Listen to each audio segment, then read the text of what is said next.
계속해서 하나님의 율법과 은혜의 법이 어떻게 다른가 하는 내용 살펴보도록 하겠습니다. 지난번에 우리가 로마서 이거 나눠드린 거 있었죠. 그 표 내용들을 우리가 확인했고, 그 다음에 이제 로마서에 있는 내용들을 한번 이렇게 쭉 읽어봤는데, 자, 그래서 이제 그걸 다시 한번 처음부터 한번 읽어보도록 하겠습니다. 중간에 멈췄었는데 우리가 다시 기억을 되살리기 위해서 14장 1절부터 한번 보도록 하겠습니다. 믿음이 약한 자를 너희가 받아들이되 의심에 찬 논쟁은 하지 말라. 자, 여기서 보면 약한 자가 나오죠. 그러니까 이제 지금 약한 자가 있고 강한 자가 있고 믿음이 큰 사람이 있습니다. 그래서 이제 바울이 믿음이 큰 사람은 얘기를 안 합니다. 왜 안 할까요? 믿음이 큰 자라는 건 성경에서 다른 곳에 나오는데 여기서 바울이 약한 자, 강한 자는 얘기하는데 큰 자는 얘기 안 합니다. 왜 그럴까요? 자기가 해당되거든요. 근데 자기가 자기 입으로 자기가 큰 자라고 말은 못하지 않습니까? 그러니까 이제 우리가 뒤에서 살펴볼 텐데, 여기 이제 그 뒤에 우리가 나눠드린 유인물에서 보시면, 바울이 이제 고린도전서 9장에서 그 얘기를 합니다. 9장에서 그 얘기를 하는데, 이제 거기에서 자기가 해당되기 때문에 자기가 스스로는 믿음이 자기가 큰 자라고 말을 못하는 거죠. 그래서 이제 큰 자라는 말은 없지만 바울은 자기가 큰 자로서 행동을 하고 또 그 원리를 가르쳐 주기 때문에 우리가 그 사람이 큰 자고, 바울이 또 다른 곳에서 얘기했듯이 뭡니까? 자기가 그리스도를 따르는 것처럼 누굴 따르겠습니까? 나를 따르라고 그랬죠. 그 기억나시죠? 자기를 따르라고 그랬어요. 그러면 뭐 바울을 따라서 바울교를 만들어라 라는 뜻이 아니라 어떻습니까? 자기는 예수님 열심히 따라가니까 그걸 본받아서 당신들도 나처럼 예수님을 따르라 이거죠. 나를 본받으라는 거예요. 그러니까 나를 모델로 삼으라는 겁니다. 예수님을 잘 따랐던 모델로. 그래서 이제 그런 맥락에서 이걸 보시면 되죠. 그래서 믿음이 약한 자를 너희가 받아들이되 의심에 탄 논쟁을 하지 말라. 논쟁하면 되는 겁니까? 안 되는 겁니까? 안 되죠. 물론 잘못된 교리에 대해서는 싸워야 되죠. 뭐 예수님의 신성을 부인한다든가, 뭐 또 구원을 행위로 한다든가, 그런 내용에 대해서는 과감하게 얘기를 해야 됩니다. 자, 그런데 그거 외에 교회 안에서 성경에서 제가 말씀드렸죠. 구체적으로 하지 말라는 거 외에는요, 어떻습니까? 우리가 그 다른 모든 것들을 할 자유가 있어요. 자유가 있습니다. 그러니까 하지 말라는 것 외에는 다 할 수 있는 자유가 있어요. 거꾸로 생각하시는 분도 있어요.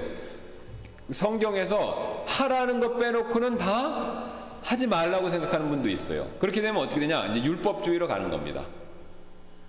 그러니까 뭐든지 하지 말라, 하지 말라, 하지 말라, 하지 말라, 하지 말라.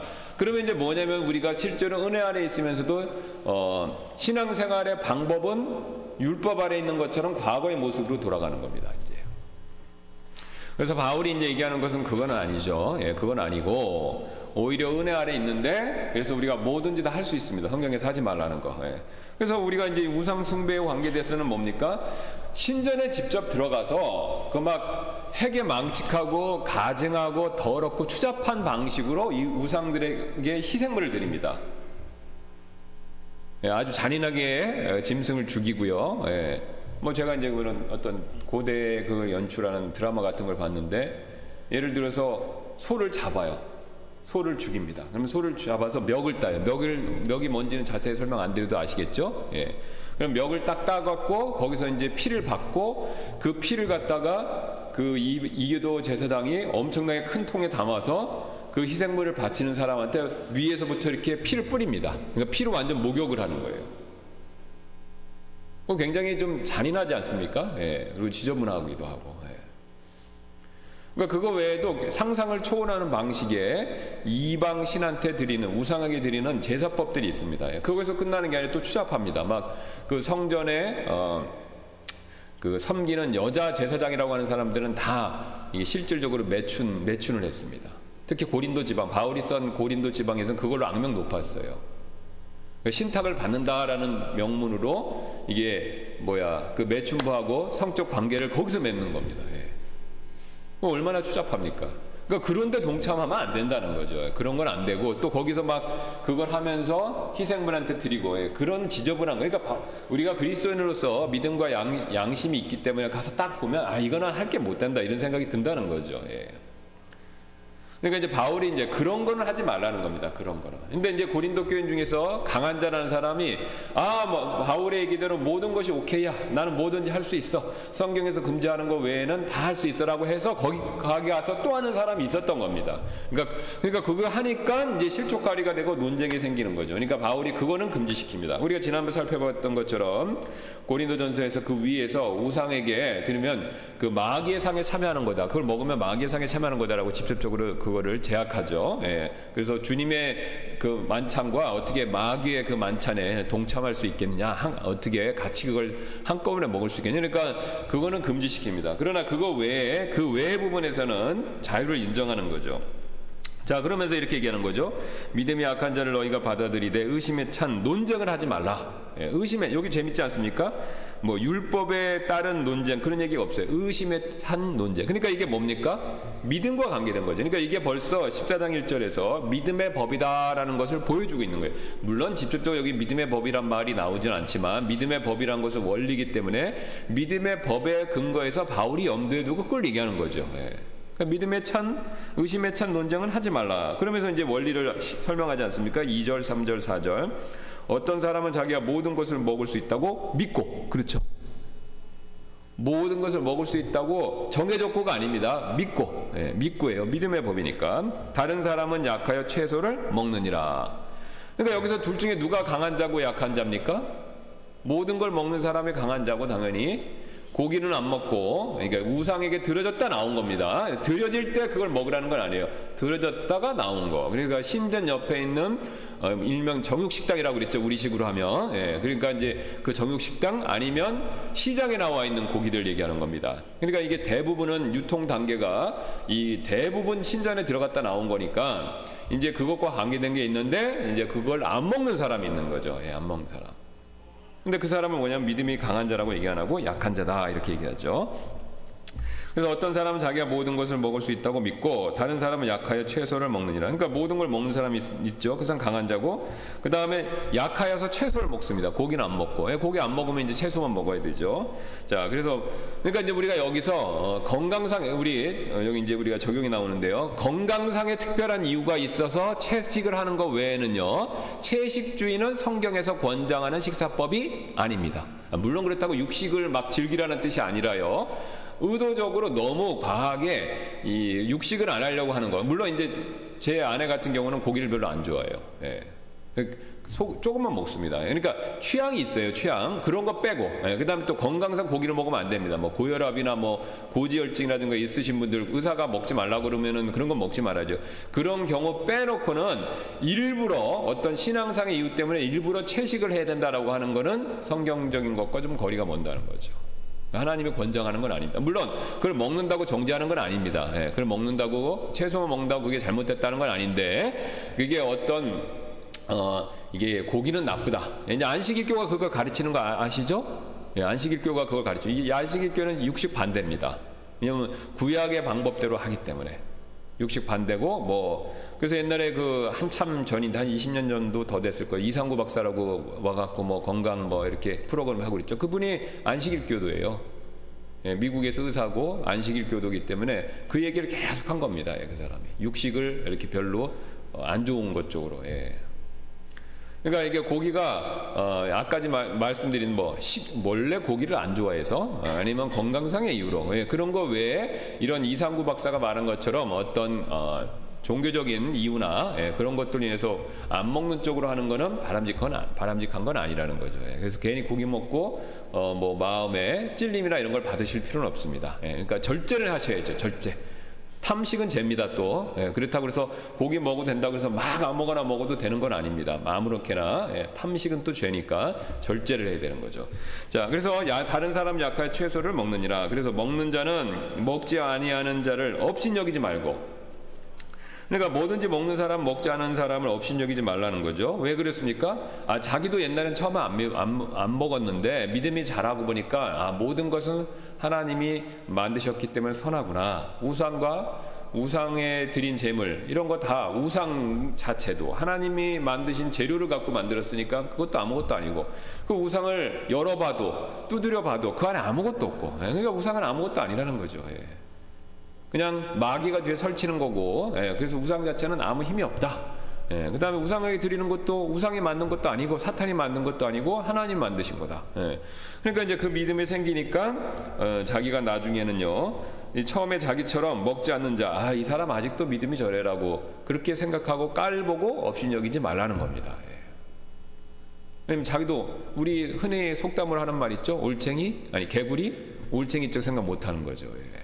우리 사람이 그렇습니다. 예. 자기의 옛날을 생각 못하고 자기가 지금 더 잘 돼 있고 자기가 더 성장하고 발전해 있으면 옛날에 그걸 잊죠. 예. 그리고 그 상태에 있는 사람들을 무시하고, 예. 그 다음에 깔보고, 그런 우리가 죄된 속성이 있는데 그렇게 하지 말라는 겁니다. 또 먹지 아니하는 자는 먹는 자를, 여기 보세요, 판단하지 말라고 그러죠. 예. 업신여기지 말라고 그러고 여기는 판단하지 말래. 그러면 이제 각 구원받고 안 먹는 사람은 먹는 사람 보니까 이 사람 배교했다, 배신했다, 뭐 신앙에서 실족했다, 뭐 이런 식으로 이제 판단할 가능성이 굉장히 높습니다. 굉장히 높죠. 근데 뭐라고 말하고 있습니까? 판단하지 말라는 거죠. 왜 판단하지 말라? 그 뒤에 나옵니다. 하나님께서 그를 받으셨느니라. 그러니까 먹는 사람 하나님 받으셨다는 거예요. 왜요? 이 사람도 하나님을 사랑하는 마음에서 먹는 겁니다. 만물이 다 하나님 거니까 감사함으로 하나님 사랑하는 마음으로 먹는 거죠. 우상과 관계없이. 그러니까 하나님 그를 받으셨다라고 말하는 거죠. 그러니까 믿음이 약한 사람은 또 판단할 수가 있어요. 예, 판단할 수가 있는 거죠. 근데 판단하지 말라는 겁니다. 자, 그래서 여기 얘기해줘. 그 다음에 14장 4절에 다른 사람의 종을 판단하는 너는 누구냐. 그러니까 바울이 4절에서 믿음이 약한 사람이 판단하는 걸 굉장히 지금 강력하게 충고를 하고 있습니다. 다른 사람의 종을 판단하는 너는 누구냐. 그러니까 약한 사람이 그 강한 자를 강하게 판단하는 판단하는 것에서 굉장히 지금 조언을 주죠. 너는 누구냐? 그의 서거나 넘어짐이 그의 주인에 달려 있은즉 참으로 그가 세워지리니 하나님은 능히 그를 서게 하실 수 있느니라. 그러니까 이 사람 넘어졌다고 생각하는 거예요. 믿음이 약한 자는. 이 사람 처음에 자기는 안 먹었는데 이 사람 깨닫고 이제 먹어요. 그러니까 이 사람 이게 배도했다, 이 사람 실족했다, 이렇게 생각한다는 거죠. 근데 아니라는 거죠. 하나님이 세우셨다는 거예요. 예. 그러니까 당신이 판단하지 말라는 겁니다. 그래서 처음에 믿음이 약한 자는 판단을 잘합니다. 예, 판단을. 그래서 우리 성경에 얘기했죠. 초신자는 교회의 직분을 맡기면 안 됩니다. 왜 그러죠? 마귀의 정죄함에 쉽게 빠지니까. 그래서 교회에서 봉사하는 건요, 각 구원받은 사람들 시키면 안 돼요. 은사가 있고 아무리 뛰어나고 재주가 있고 뭐 여러 가지 탤런트가 많이 있어도 딱 시키면요, 이 사람이 믿음이 약해서 이 판단을 자기 수준에서 막 해버리는 거예요. 예. 그러면 이제 판단을 많이 하면 교회에서 어떻게 됩니까? 부딪히죠. 여기 나오잖아요. 논쟁하지 말라고. 논쟁이 생기는 겁니다. 그럼 리더가 논쟁을 줄여야 되는데 논쟁을 일으키게 되는 거예요. 리더가 논쟁을 일으키면요, 교회는 어떻게 되겠습니까? 유니티가 파괴되죠. 그럼 마귀가 제일 좋아하는 거예요. 그러니까 우리 그리스도인들은 제가 나중에 이제 기회가 있으면 말씀드리겠지만 원래 하나님한테 우리가 생각하는 것 이상으로 굉장한 능력을 받았습니다.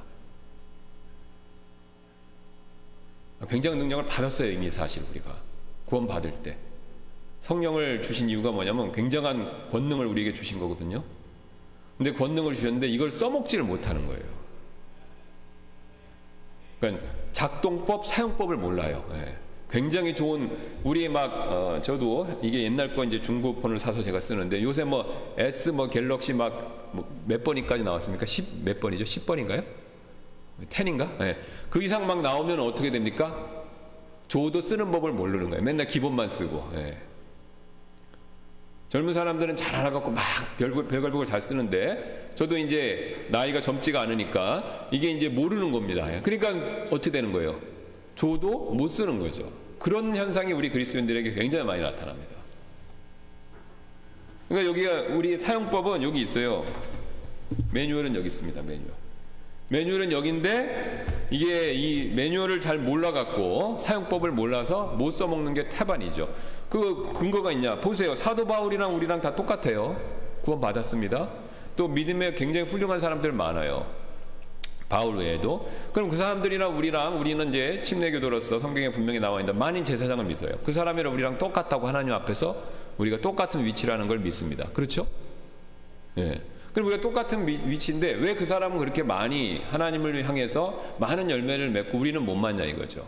하나님이 그 사람만 편애해서 그거 아니죠. 예.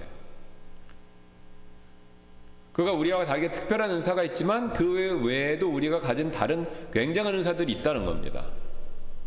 그리고 권능도 주셨고. 근데 우리가 그걸 갖고 있는 걸 모르는 거죠. 그러니까 모르니까 못 써먹는 겁니다. 천국 가면요, 이제 우리가 이제 후회할 일 중에 하나가 뭐냐면, 그런 게 나한테 있었는데 그걸 못 써먹고 왔네. 이렇게 되는 거죠. 그래서 그런 일이 있지 않기 위해서는요, 우리가 성경 말씀을 통해서 사용법, 우리한테 뭐가 어떤 복이 임했는가, 이거를 굉장히 많이 아는 게 필요합니다. 굉장히 많이 아는 게 필요하죠. 그걸 모르면 이제 모르는 거죠. 제가 이제 여담입니다만, 그 캐나다에서 생활을 해보니까, 거기는 이제 좀, 사회주의 정부예요. 그래서 뭐, 나라에서 주는 혜택이 이것저것 많습니다. 근데 이제 그걸 다 모든 사람이 그거를 누리느냐? 그게 아닙니다. 가만 가서 보니까요, 몰라서 못 타먹는 거예요. 그걸 잘 모르는 겁니다. 특히 이제 거기 한국 그 사시는 분들이 이제 생활도 익숙하지도 않고 영어도 막 매끄럽지 않으니까 잘 모르는 거예요. 그래 못 타먹는 겁니다. 다 똑같이 세금 똑같이 내는데 혜택은 다 누구는 잘 받고, 그러니까 또 그것만 잘하는 사람이 있어요. 그럼 그 사람은 그거 맨날 어떻게 갖고 막 혜택 엄청나게 받는데 못 받는 거죠. 우리가 똑같이 그리스도인은 이게 하늘의 시민권을 갖고 있는 사람이죠. 그래서 혜택을 받는 거예요. 근데 받는데 이미 받았지만 그걸 못 써먹는 겁니다.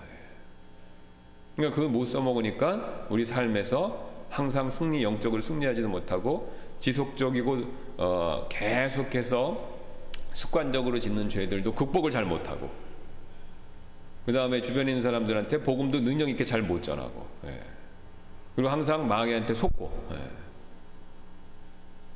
그러니까 그렇게 되면은 교회가 힘이 없습니다.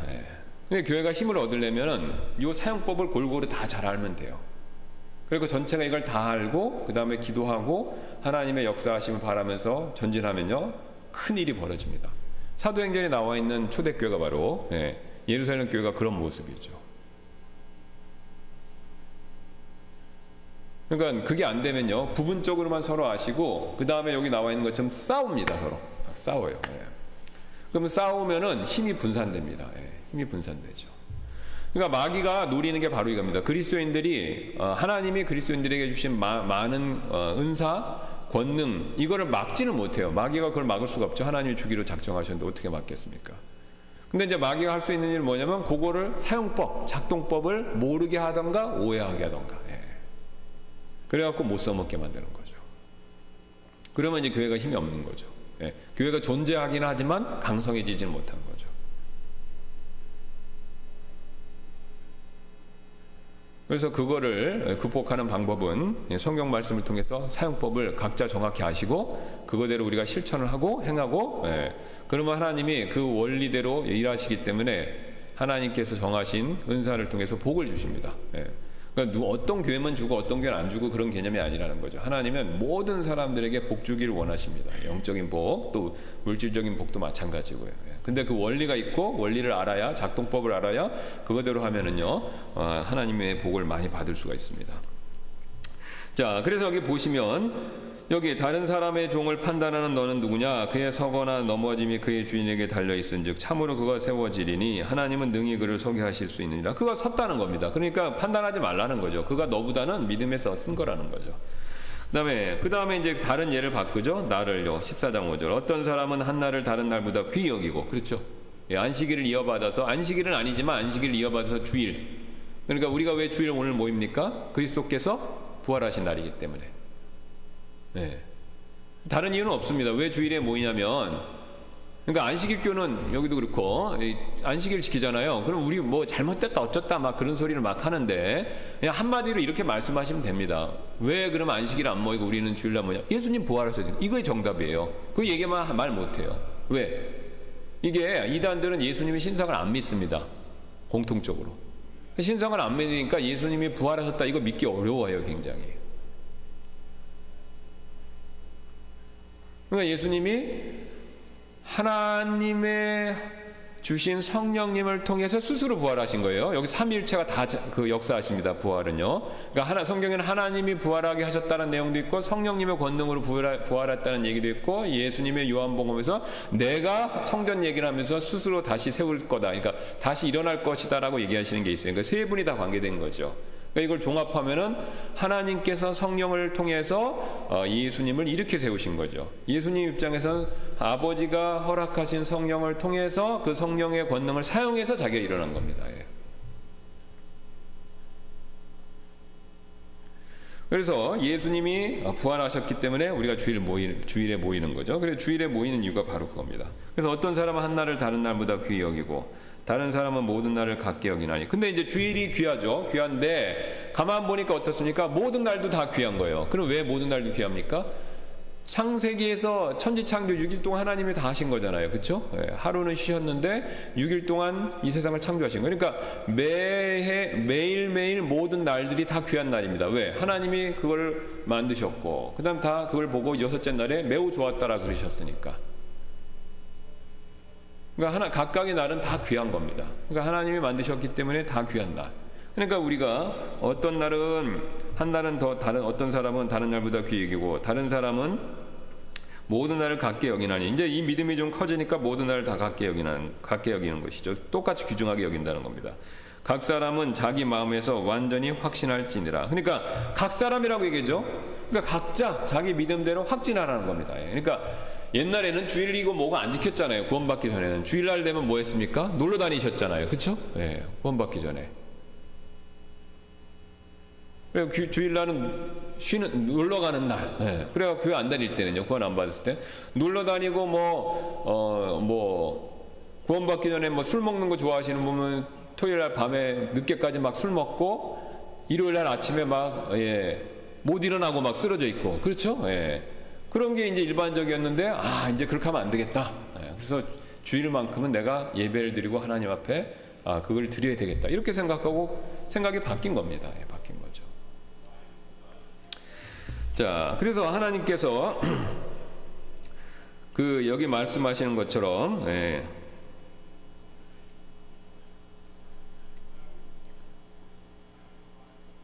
자기 마음에 완전히 확신할지니라 이렇게 이제 말씀하시죠. 각자가 마음에 정해서 확신하는 거죠. 6절입니다. 나를 중히 여기는 자도 주를 위해 중히 여기고 나를 중히 여기지 아니하는 자도 주를 위해 중히 여기지 아니하며. 그러니까 여기 나오죠.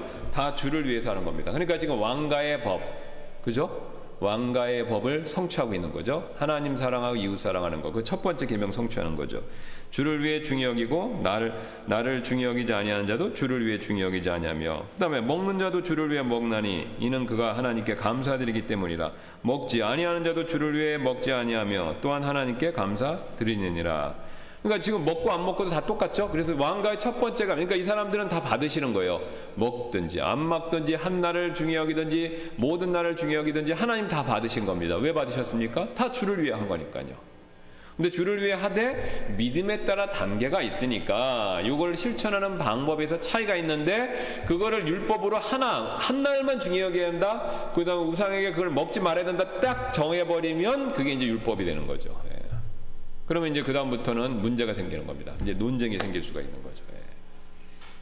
그러니까 이 논쟁이 생기는 게 돼서는 안 되기 때문에 믿음의 법에 따라서 각자 하나님이 금지하신 것 외에는 할 수 있도록 자유를 주셨죠. 그러니까 그게 자유의 법이지 않습니까?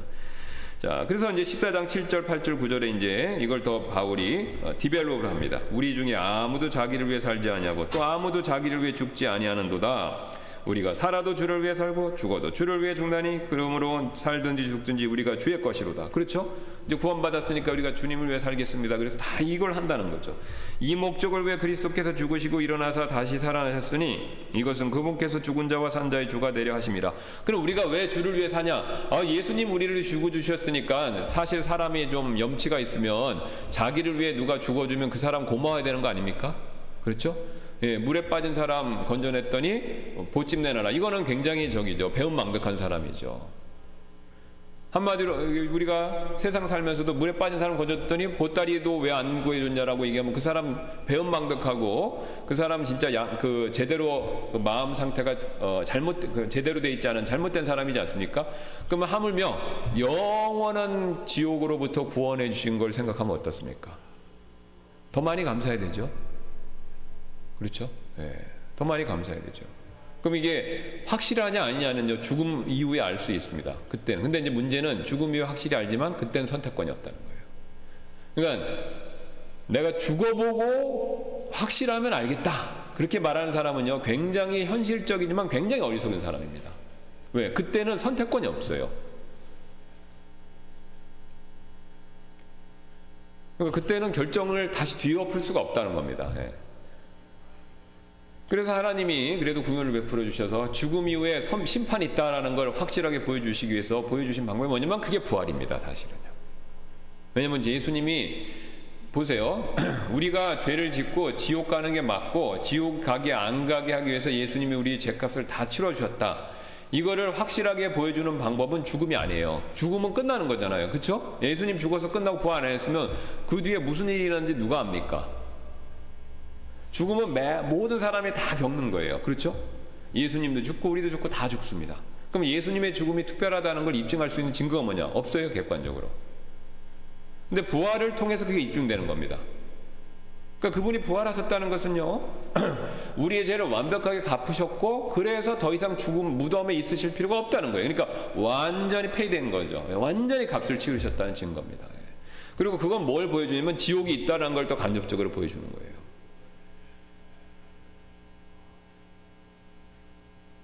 그러니까 예수님이 부활했다는 것은 예수님이 자신의 사역, 그 다음에 자신이 전하신 복음의 말씀, 그 다음에 우리를 위해 사신 이 모든 것이 사실이라는 걸 입증한 겁니다. 그러니까 그러면 이제 뭐가 되냐면요, 그러면 예수님이 안 믿는 사람들, 머리가 똑똑하면서 안 믿는 사람들은요, 이게 전선이 어디로 옮겨지냐면 예수님 부활했냐 안 했냐로 가는 겁니다. 그러니까 사도들의 논리는 이거예요. 예수님이 부활하셨다. 그러면 왜 예수님이 죽으셨냐? 우리 죄를 위해서 죽으셨다, 이거죠. 예. 당신 죄 때문에 죽으셨는데 부활하셨습니다. 그래서 부활이 그 확실한 증거입니다. 이렇게 얘기한 겁니다. 그러니까 듣는 사람들은 어떻게 되겠습니까? 부활이 진짜 있어? 어떻게 그게 가능해? 예, 그러면 이제 그 성경 말씀을 통해서 그걸 가르쳐 주는 거죠. 그러니까 부활이 없으면요, 부활이 거짓이면 우리 신앙도 그 가짜가 되는 겁니다. 그러니까 부활은 실존의 문제입니다. 그러니까 기독교가 참이다라는 것을 근거하는 가장 밑에 있는 이 사도들의 논리를 봤을 때 가장 밑에 있는 근거는 뭐냐면 부활이에요. 부활. 그걸 어떻게 하냐면요, 사도행전을 열심히 읽어보시면 됩니다. 사도행전에 쭉 보시면요, 거기 베드로하고 스데반이 설교하는 내용이 나옵니다. 그러면 설교하는 내용들 쭉 보세요. 그러면 쭉 얘기하는 게 베드로나 스데반이 하는 내용이 뭐냐면 너희가 죽였는데 예수님이 일어나셨다는 거예요. 그러니까 예수님이 일어나셨다니까 유대인들 찔리는 거죠. 예. 유대인들은 부활 사상이 있었으니까 알아차린 겁니다. 예. 그러니까 지금 시대는 과학 시대이기 때문에 사람이 뭐 살아난다 이런 거에 대해서 굉장히 이제 의구심을 많이 가질 수 있지만, 그래서 똑똑한 사람들이 여러분 기회가 있으면 한번 찾아보세요. 인터넷에 그런 거 많이 나와 있는데 예수님의 부활을 가짜다라는 거를 증명하기 위해서 뭐 과학자, 법학자, 의학자 이런 사람들이 많이 도전을 했습니다. 많이 도전했는데 그게 가짜라는 걸 입증을 아무도 못했어요. 오히려 그거를 했다가 예수님 부활이 맞네, 그럼 예수님 죽으신 게 나를 위해 죽으신 게 맞네, 그리고 회개하고 예수님 믿는 사람들이 오히려 많이 생겼습니다. 그 배너 영화 있죠? 예, 그 배너 영화가 그 만든 사람이 원래 소설인데 그 소설을 쓴 사람이 무신론자인데 예수님 부활이 가짜라는 걸 자기가 밝히겠다라고 하고 그거를 연구했다가 이게 맞네, 성경만 가지고 하는 게 아니라 다른 역사적 자료까지 다 조사해갖고 이게 검사를 해봤습니다. 조사를 쫙 해봤어요. 조사를 해봤는데 아니네, 이게 맞네 라고 하고 회개하고 믿고 소설을 쓰고 그 다음에 그 영화로까지 된 거죠. 예. 그래서 예수님께서 하신 일이 굉장히 우리를 위해 하신 일이 맞다라는 증거가 되는데, 자 어쨌든 우리가 이제 거기 보시면 우리가 이 목적을 위해 그리스도께서 죽으시고 일어나서 다시 살아나셨으니, 여기 나오지 않습니까? 14장 9절에 이 목적을 위해서 그리스도께서 죽으시고 일어나서 다시 살아나셨으니 이것은 그분께서 죽은 자와 산 자의 주가 되려 하심이라. 그러니까 바울은, 이 사도들은요 부활을 꼭 끼어서 얘기합니다. 그런데 너가 어찌하여 내 형제를 판단하느냐, 어찌하여 내 형제를 무시하느냐. 그러니까 이게 판단하고 무시하면 안 되죠, 서로. 네, 판단해도 안 되고 무시. 그러니까 양쪽 토로 얘기하는 겁니다. 이 약한 자는 큰 자를 판단하고 강한 자는 약한 자를요 무시하죠. 그거 하면 안 된다는 겁니다. 서로. 왜? 그리스도께서 너희 각각을 위해 하셨기 때문에. 그러니까 이거죠. 한번 저를 보세요. 지금 바울이 얘기한 게 내가 죽어야 되는데 예수님이 나를 위해서 해주셨어요. 그러니까 고맙죠. 양심이 있으면. 감사하죠. 그러니까 감사하니까 주님을 위해 살아야겠다 그거예요. 근데 약한 자도 주님을 위해 살려고 그러고 강한 자도 주님을 위해 사는 거예요. 그럼 둘 다 주님을 위해 사니까 둘 다 하나님 받으셨으니까 둘 다 하나님 보시기에 귀한 사람이라는 거예요. 그 하나님을 위해 살고자 하는 방법상의 차이가 있지만 마음은 다 둘 다 귀하기 때문에 그러니까 둘 다 귀한 사람이 서로 싸우면 어떻게 되는 겁니까? 안 된다는 거죠. 그 뭐 이게 굉장히 쉬운 예로 자녀들 생각해 보시면 돼요. 형이 있고 동생이 있어요. 자주 싸우죠?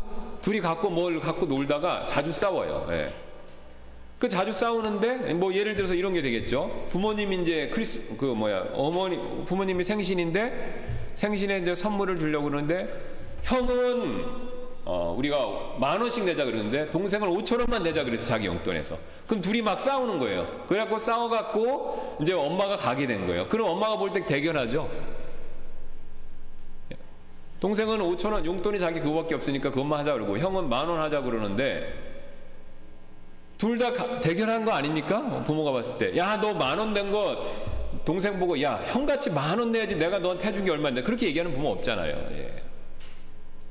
둘 다 대견한 거죠. 둘 다 대견한데 둘 다 싸우는 거는 원치 않죠. 예. 왜냐면 둘 다 자신에게는 부모님에게는 소중한 자식이기 때문에. 그러니까 싸우는 거를 원치 않듯이 부모가 하나님도 마찬가지입니다. 서로 판단하고 무시하는 거 그거 원치 않으시는 거예요. 예. 그러니까 그 형제가 성숙한 형제가 되려면 어떻습니까? 서로가 서로를 생각해 줘야 되는 거예요. 서로가 서로를. 예. 동생은 5,000원밖에 용돈이 없으니까 그렇게 한다는 거 형이 이해되고 또 형도 반대로 동생을 이해해 줘야 되는 거예요. 서로가 서로를 이해해 줘야 되는 거죠. 예. 그게 성숙한 형제가 되는 거죠. 자, 그러면서 이제 더 심각한 얘기를 합니다. 10절부터 13절. 그런데 내가 어찌하여 내 형제를 판단하냐? 굉장히 직접적으로 지금 찔리는 말씀하죠. 어찌하여 내 형제를 무시하느냐? 그럼 너 왜 판단하고 너 왜 무시해? 이렇게 얘기하는 겁니다. 지금요. 우리가 다 그리스도의 심판석 앞에 서리라. 이것 때문에 쓴다는 겁니다.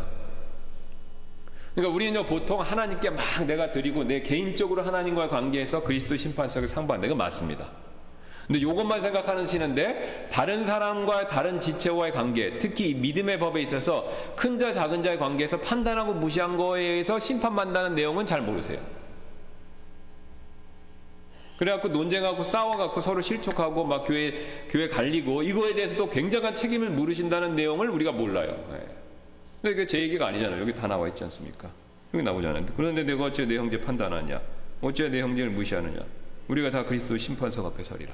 이 문제 때문에 심판석에서 또 이 주님 앞에 고백해야 된다는 거죠. 기록된 바 내가 살아있음을 두고 맹세하노니 모든 무릎이 내게 굴복하고 모든 혀가 하나님에게 자백하리라. 주가 말하노라 하였느니라. 그러므로 이와 같이 우리 각 사람이 자신에 관하여 하나님께 회개보고를 하리라. 그런즉 우리가 다시는 서로를 판단하지 말고 그렇죠? 도리어 이것 즉 아무도 자기 형제의 길에 걸림돌이나 넘어질 기회를 두지 않을 것을 판단할지니라.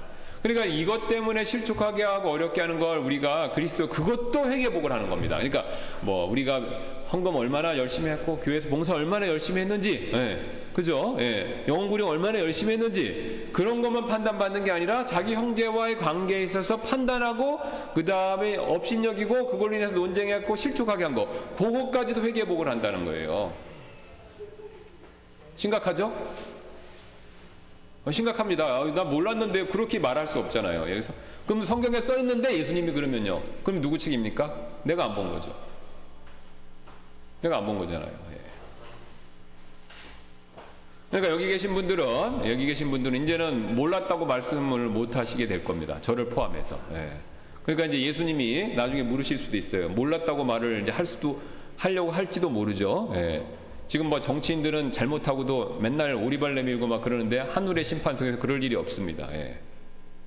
여기 다 나오잖아요. 여기 기록된 바 내가 살아있음을 두고 맹세하노니 모든 무릎이 내게 굴복하고 모든 혀가 하나님에게 자백하리라. 그렇죠? 그때는 익스큐스가 안 돼. 변명을 못 합니다. 그러니까 이제 다 알았어요. 이제. 자, 그래서 4절에 14절 이렇게 말하죠. 내가 알고 또 주 예수님을 통해 확신하거니와, 알고 확신한다 그러죠. 그 자체로 부정한 것은 하나도 없다 그러죠. 여기 나오죠? 그 자체로 부정한 것은 하나도 없답니다. 알고 예수님을 통해서 확신한다 그럽니다. 어떤 것을 부정하게 여기는 사람에게 그것이 부정하니라. 그러니까 정답이 나왔죠. 만물은 다 선한데 그거를 부정하게 여기는 그 사람한테만 그것은 부정하게 여김을 받는다는 거죠. 그러니까 모든 건 다 선한 거예요. 근데 그 사람이 부정하게 여기면 그 사람한테는 그게 부정하게 되는 겁니다. 그거 자체가 부정하게 없다는 거죠. 그 사람한테만 그게 부정하다는 겁니다. 그러면 다른 사람한테는 뭡니까? 선하다는 거죠, 여전히. 그러나 만일 내 음식물로 인해 내 형제가 근심하게 되면 이제 내가 사랑으로 걷지 아니하나니. 그렇죠. 여기서 이제 사랑의 법, 여기 사랑의 법이 나오지 않습니까? 왕가의 법, 사랑의 법이 나오잖아요. 첫째가는 계명, 둘째가는 계명, 사랑이죠. 걷지 아니하나니 내 음식물로 그 사람을 망하게 하지 말라. 그를 위해 그리스도께서 죽으셨느니라. 그러니까 이제 사랑에 따라 걸어야 되는데 믿음이 약한 자는 강한 자를 판단하면 안 되죠. 사랑이 아니지 않습니까? 무시하면 안 되죠. 그래 무시해갖고 자기가 막 먹어버려요. 이제는 지금 강한 자한테 얘기하는 겁니다. 막 먹어버려갖고 이 사람을 실족하게 만들면 안 된다는 겁니다. 그러면은 이 사람이 자기 형제를 위해서 사랑으로 걸은 게 아니라는 거죠. 사랑으로 걸은 게 아니죠. 그러니까 그것에 대해서 그리스도의 심판석 앞에서 회개복을 또 해야 된다는 겁니다. 굉장히 심각한 내용이죠. 그래서 16절 이렇게 얘기합니다. 그러므로 너희의 선한 것이 비방을 받지 않게 하라. 하나님의 왕국은 먹는 것과 마시는 것이 아니요 오직 성령님 안에서 의와 화평과 기쁨이니라. 그러니까 먹고 마시는 문제로 서로 싸워갖고 다투고 그런 거 하지 말라는 겁니다. 교회 안에서 제일 중요한 것은 성령님 안에서 의와 화평과 기쁨이라는 것이죠.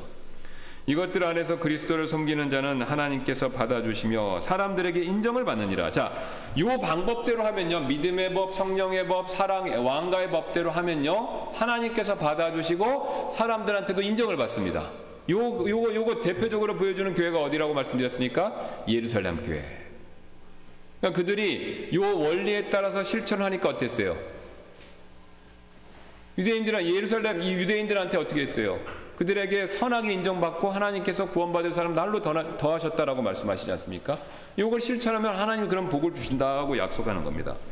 그러므로 우리가 화평을 이루는 일들과 서로 세워주는 데 필요한 일들을 따를지니라. 여기 얘기하죠.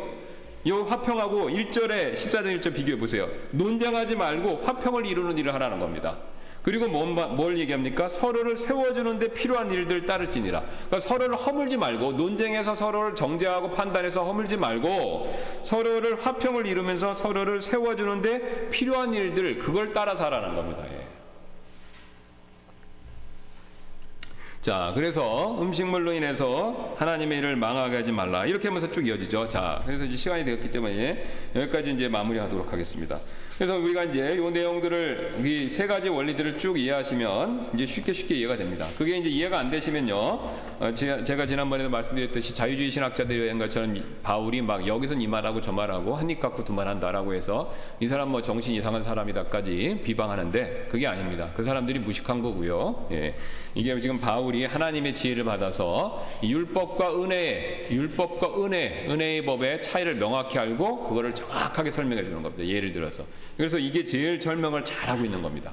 그러니까 바울이 3번 얘기를 해요. 고린도전서에서 2번, 로마서에서 지금 1번인데 이걸 가장 잘 설명해 주고 있는 겁니다. 그러니까 이걸 이해하시면 이게 이해가 되시면 이 3가지 법에 대한 이유들을 다 제대로 이해하신 겁니다. 이게 다 읽으실 때 아무 걸리는 게 없으시면요. 자, 그래서 여기 이어서 다음에 또 살펴보도록 하겠습니다. 기도하겠습니다. 감사합니다. 하나님께서 오늘 또 우리에게 이 사도 바울이 로마서 말씀을 통해서 가르쳐줬던 믿음의 법, 자유의 법, 또 성령의 법, 또 이 왕가의 법에 대해서 우리가 생각해 볼 수 있게 해주셔서 감사를 드립니다.